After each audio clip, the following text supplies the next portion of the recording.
Alright, here we are with George on the course with a driver. I'll just play the swing for you so you can see it. Alright, it becomes... A couple of things you might not right straight off the bat is the shorter swing. You watch it, he gets to the top, it's almost like he doesn't finish his swing. And I'll explain a little bit later.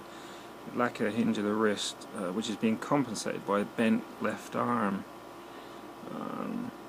Which is actually taken away from the extension, the distance the club head would get away from the body. So let's look at that first. Alright, you got the yellow line, that's the plane line. That's the line that the club head should follow coming back on the takeaway. You see his club comes in well below the club line, plane line. So he's got a different plane here. If you imagine that as one plane, and then you come up and he's got a much steeper plane, a different plane at the top. You'll also know that notice the club face pointing in the sky. That's a shut position, which means the club's going to come down closed, which will give you a problem of either, for the most part, a hook, or come across the ball will go out to the left. Alright, so anyway, when we get to the top here, look at the finish, look at where the club's set, and you'll notice that his wrist right in here is not bent, so therefore the club head should more, if he bent his wrist now, his club would be should be laid off along this line. Look, I've got some shading on there, let me get rid of that shading. Start again. So his wrist needs to be bent, his club should be coming out more along this line like this, and the club face should be at an angle which parallels the shoulders like this. That club face, neutral. On the way down, you'll notice as it comes down. Oh, one other thing I should point out is if you look at the elbow, it's severely bent right in there. Let me just erase all that stuff.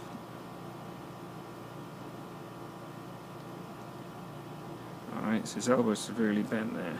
Alright, which means that the club, if that elbow was straight, would actually get out further away from the body, which would mean more club head speed.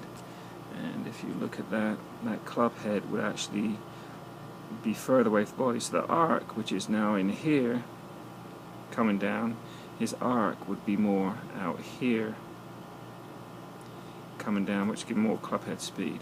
Remember, his club head should really go up the line. It will come inside the line a bit, and I'll show you a little bit later with a pro. And then when he comes back down, the club should drop back in and come back down the line to the ball. Alright. Get rid of all that. When he comes back down, gets on plane there, then you will notice he gets back on plane, which allows for control. It's just a little bit below it, but he does get the club head back to the ball. And in this case, the ball actually went relatively straight. You'll notice how the club head is closing the impact, but it's coming into the ball closed from that closed position at the top.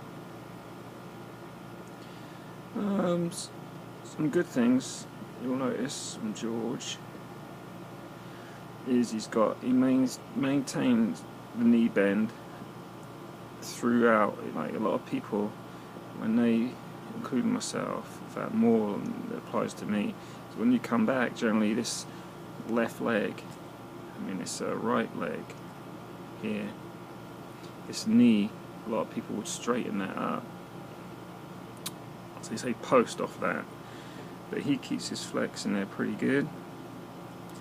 And when he comes through the shot, he maintains that.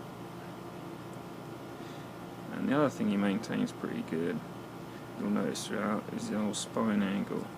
Everyone talks about this spine angle at setup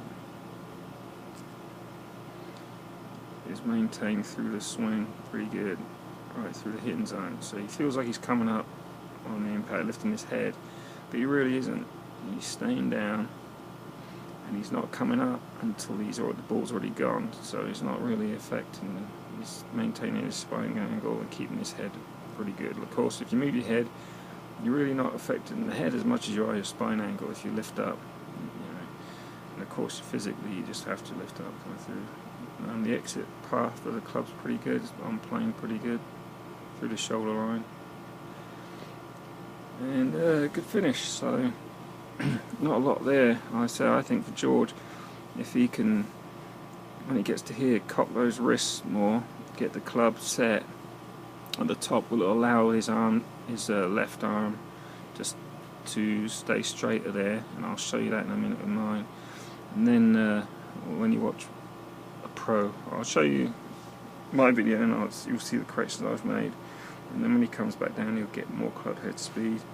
And also if he does cock that wrist there, his club will drop to neutral because his club face shouldn't be going up, point up to go. That's a closed position. The club face should be on this angle, which should match his shoulder angle, and you'll see that with the pros. And if it's pointing downward, if the club was pointing downward this way, then that would be an open position, which would cause a slice.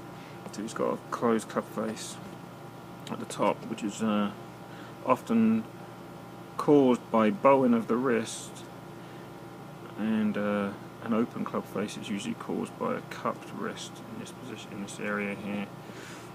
He seems like he's got a pretty flat wrist, so if he's got a flat wrist, there no bowing or cupping, the reason the club face is neutral, he hasn't finished his hinge, so that would be pretty easy to fix for the most part. So really not a lot for George to fix, and he could see a lot better results. George, you owe me money for this instruction. Watch this tape and learn. Alright, and I'll send it to you. Watch it on YouTube.